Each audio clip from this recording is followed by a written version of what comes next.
Hello, and welcome to episode 3 of The Architecture of Politics. In this episode, we're going to continue the story of the Palace of Westminster, home of the English and subsequently British Parliament.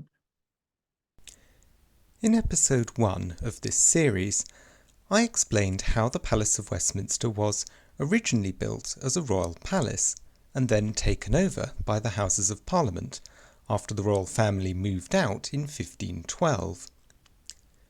Parliament continued to occupy the old palace for more than 300 years, until it was suddenly destroyed by fire in 1834.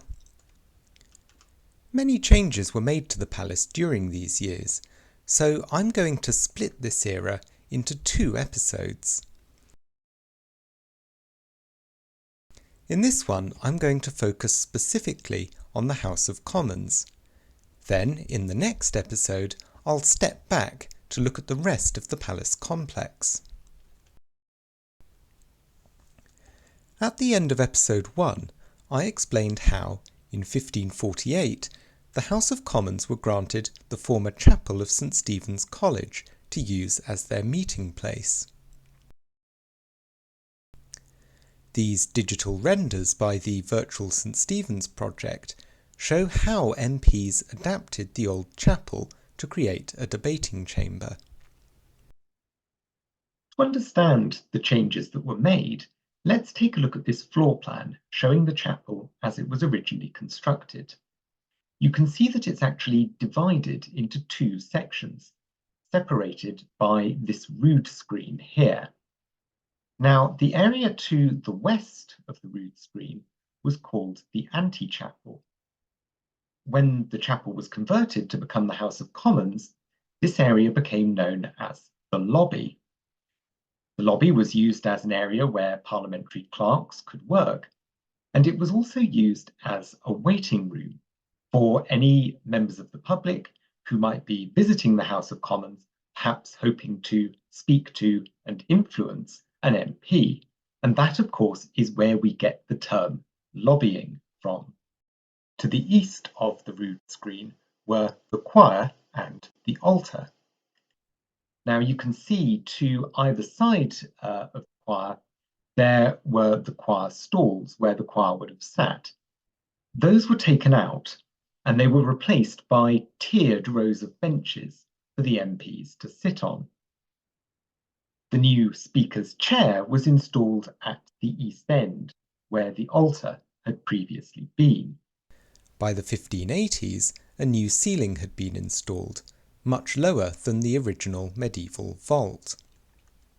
The trouble was, the old chapel wasn't actually very big. The area between the rood screen and the east end of the chapel was only 54 feet long, or about 16.5 metres. To put that in context, that's less than the length of a cricket pitch. And within that space, hundreds of MPs had to be accommodated. When the House of Commons first moved into St Stephen's Chapel in 1548, it had 379 members. But this number increased over the years as new boroughs were created. Also, during the 1540s, Welsh MPs began to sit at Westminster for the first time. Wales had been conquered by King Edward I of England during the 1270s and 1280s. But it wasn't until Henry VIII's reign that the English government decided to reform the administration of Wales in order to bring it into line with England. As part of this process, Wales was allowed to send 27 representatives to Westminster.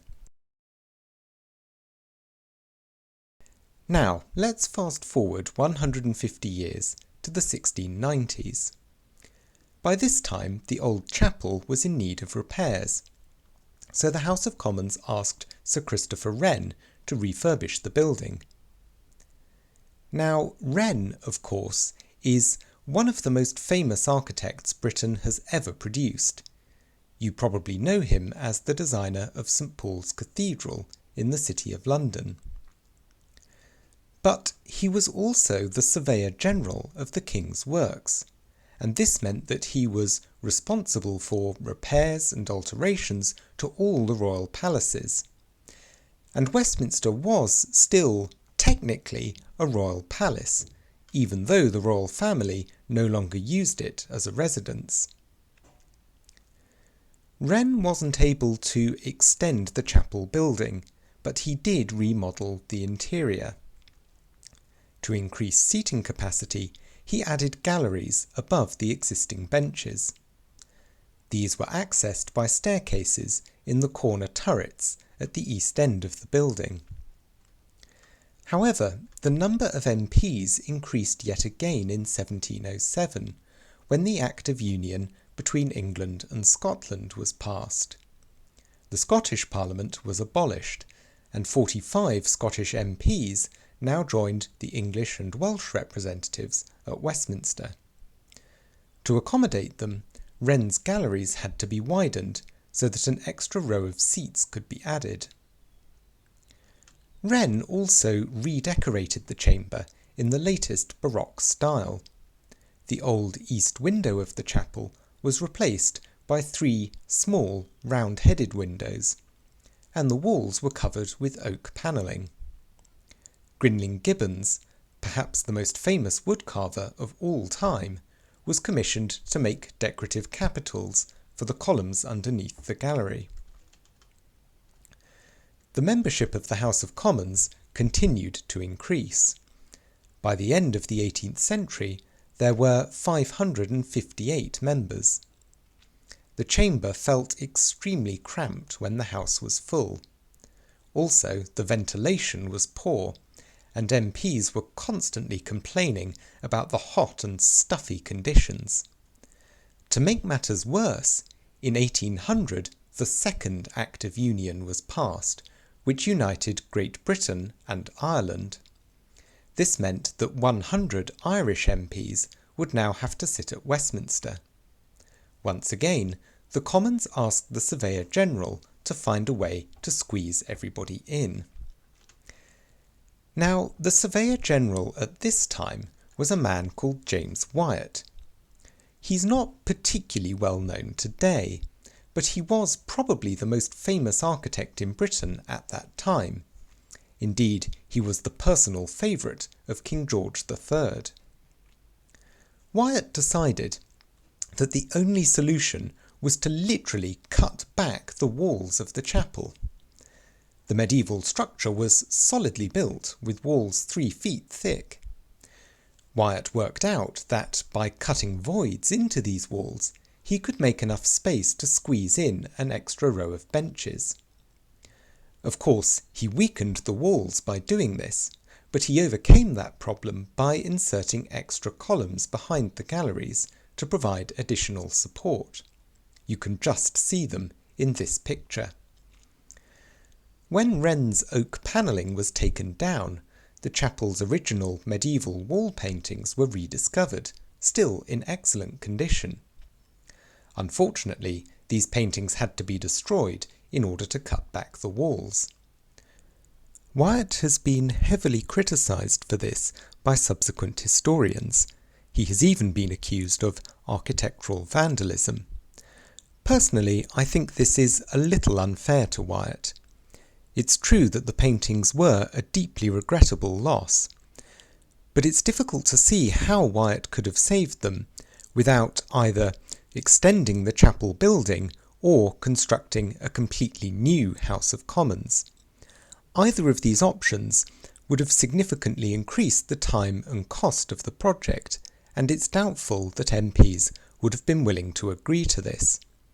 At the end of the day, Wyatt was a professional architect, and he can hardly be blamed for trying to keep his clients happy. In this episode, we've seen how the House of Commons turned an old medieval chapel into something like the House of Commons we know today. But we've also seen that the increasing number of MPs, driven partly by the arrival of Welsh, Scottish and Irish MPs at Westminster, put more and more pressure on the relatively small space of the chapel. But it wasn't just the House of Commons which struggled to cope as the role of Parliament continued to expand. In the next episode, I'll explore how the rest of the Palace of Westminster was remodelled between the Tudor period and 1834.